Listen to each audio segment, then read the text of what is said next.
नमस्कार दोस्तों, मेरा नाम सोनू कुर्मी है। मैंने मध्य प्रदेश लोक सेवा परीक्षा 2015 से 18वीं रैंक हासिल कर डीएसपी का पद प्राप्त किया है। वर्तमान में मैं इंदौर मध्य प्रदेश में एज अ डीएसपी पदस्थ हूँ। आज मैं आपसे जिस विषय में बात करने जा रहा हूँ, बहुत सारे एस्पिरेंट्स को उसके बारे में पता नहीं रहता है। आप लोगों ने देखा होगा, आप लोग एक पोस्ट को जानते होंगे, डीएसपी पोस्ट या फिर पुलिस प्रशासन को जानते होंगे। आपके आसपास पुलिस प्रशासन और उनके जो कर्मचारी अधिकारी हैं वो काम करते हुए आपने देखे होंगे। तो आपके मन में या दिमाग में जो उसका चित्र बना हुआ है, जो उसकी छवि बनी हुई है, वो उसी पुलिस की बनी हुई है जो फील्ड में रहती है। लेकिन सिर्फ क्या वही पुलिस फील्ड में जो है केवल वही पुलिस की तरह काम करती है, या और भी शाखाएं हैं पुलिस की, और भी तरीके से काम किया जा सकता है पुलिस में? ये मैं आपको आज बताऊँगा। पुलिस की जो ब्रांचेस होती हैं उनका इंट्रोडक्शन एक मोटे तौर पर आपको बताकर। तो पुलिस में मोटे तौर पर 25 से 30 ब्रांचेस होती हैं। जैसे एमपी पुलिस की मैं बात करूं तो लगभग 25-30 जो है अलग अलग शाखाएं इसकी हैं। इनमें प्रमुखता जो शाखाएं जो आप जानते हैं, एक तो है जिला पुलिस जिसको आप 24 घंटे आप देखते हो, जो सड़कों पर दिख जाते हैं, जो आपको कोई भी क्राइम होता है, कोई भी घटना होती है उस समय आते हैं।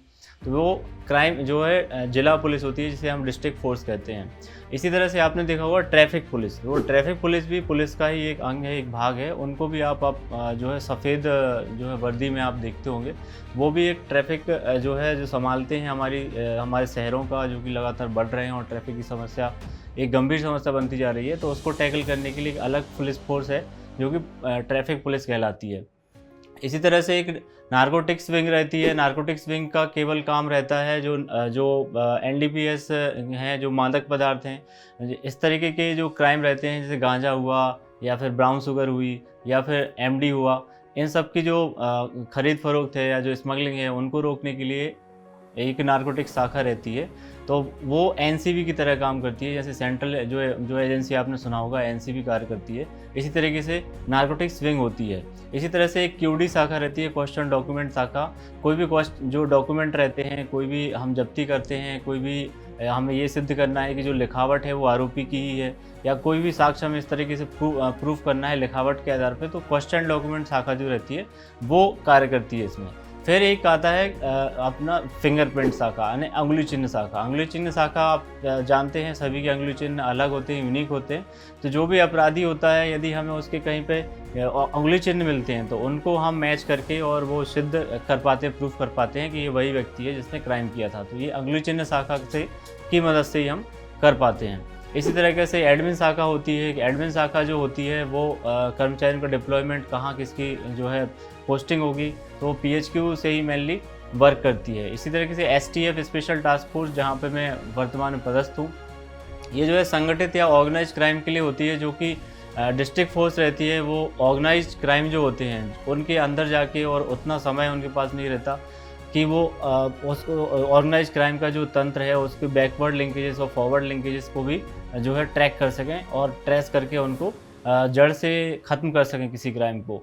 तो स्पेशल टास्क फोर्स का मेन काम रहता है ऑर्गेनाइज क्राइम के अगेंस्ट काम करना। इसी तरह से एटीएस होता है, एंटी टेररिज्म स्क्वाड, जो कि टेररिस्ट एक्टिविटीज़ और terrorist activities, anti national activities यदि कहीं चल रही हैं हमारे एमपी में या कहीं भी देश में, उनको यदि पता चलता है तो उसके अगेंस्ट जो एक्शन लेती है वो एंटी टेररिज्म स्क्वाड होता है।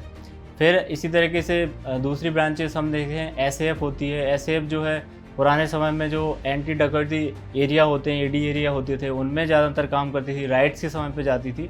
लेकिन वर्तमान में जो है जो बटालियन आप सुनते हैं, बटालियंस होती हैं, वहाँ पे एसएएफ काम करती है। और जैसे चुनाव होते हैं या कोई भी ऐसी गतिविधि होती है इसमें बड़े फोर्स की ज़रूरत होती है, वहाँ पे उनको डिप्लॉयमेंट में लगाया जाता है, काम में लगाया जाता है। तो वो भी एक पुलिस का ही हिस्सा है, पुलिस का ही भाग है। दोस्तों, इसी तरीके से एक और शाखा पुलिस की जो बहुत इंपॉर्टेंट है, सीआईडी शाखा, क्रिमिनल इन्वेस्टिगेशन डिपार्टमेंट, सीआईडी जिसे हम बोलते हैं। सीआईडी एक नोडल एजेंसी होती है। यदि हमें अब्रॉड किसी भी एजेंसी से जो है कांटेक्ट करना है, जैसे एफबीआई के थ्रू हमें कोई जानकारी लेनी है या सीबीआई के थ्रू अब्रॉड से कोई जानकारी लेनी है, तो स्टेट की जो नोडल एजेंसी होती है इसके लिए वो सीआईडी होती है, और हमारे देश की जो नोडल एजेंसी है वो सीबीआई है। तो सीबीआई में एक विंग होती है जो कि दूसरी एजेंसीज होती हैं जो इंटरनेशनल, उनसे कांटेक्ट करने के लिए ऑथराइज होती है। तो एक सीआईडी का ये भी काम है, इसके अलावा इन्वेस्टिगेशन का भी उनका अलग काम रहता है, अलग पार्ट रहता है, वो भी उनका काम रहता है। इसके अलावा एक और शाखा जो पुलिस की है मेन, वो होमगार्ड की है।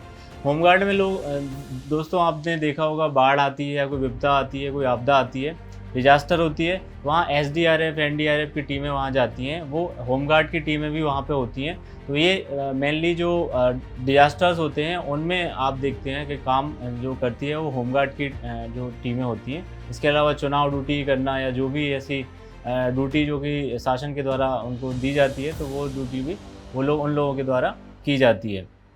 इसके अलावा एक और मुख्य शाखा है साइबर शाखा, जो कि अभी हाल में जिसका बहुत ज़्यादा काम जो है बढ़ा हुआ है।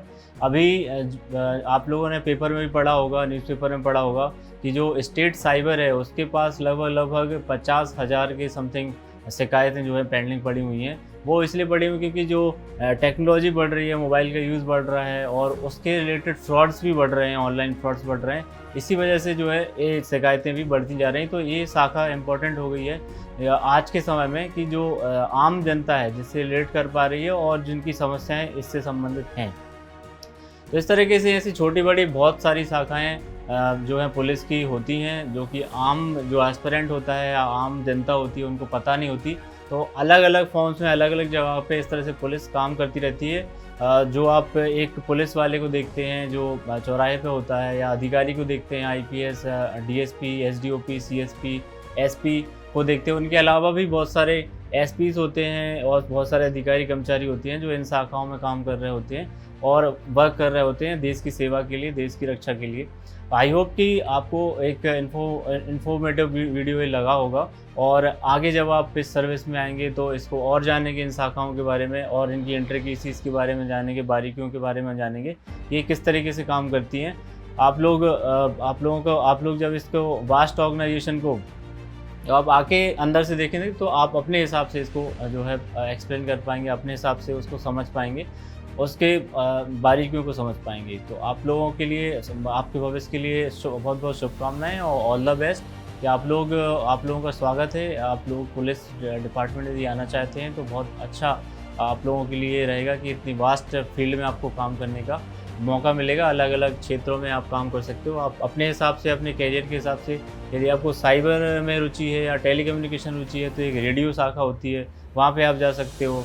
यदि आपको जो है डीएफ में जनता की सेवा या जो भी आप क्राइम है उसको कर्ब करना चाहते हो तो आप डीएफ में जा सकते हो। इस तरीके से आप अपनी रुचि के हिसाब से भी अलग अलग शाखाओं को टारगेट करके इस जॉब में एंटर कर सकते हो और बाद में उस पर अपना एक्विपमेंट जो है अच्छा करके और उसमें अच्छी सर्विस दे सकते हो, जिससे कि हमारे स्टेट को भी लाभ होगा, हमारे देश को भी लाभ होगा और आपको भी जो है सेटिस्फेक्शन मिलेगा सर्विस में आके। तो ऑल द बेस्ट आप सभी के लिए, आपके भविष्य के लिए। Thank you.